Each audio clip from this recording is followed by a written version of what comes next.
3至4人單位一般都係做2房1廳，今次有條長走廊呢，就令到可以開到3房1廳，每間房仲有窗同埋冷氣機添啊！事不宜遲啦，我哋由客廳開始，客廳後邊呢就做咗一組吊櫃，大門旁邊就係一組獅字櫃，呢個獅字櫃帶有玄機啊，因為佢中間做咗一個伸縮嘅隱藏台啊，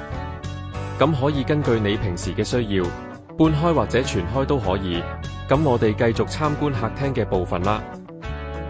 客廳呢，牆身就做咗一隻淺藍色嘅乳膠漆，配呢個深灰色嘅地磚。嚟到今次心臟嘅地方，呢條長走廊左邊呢就係第一間房，配咗一個上下格床。第二間房呢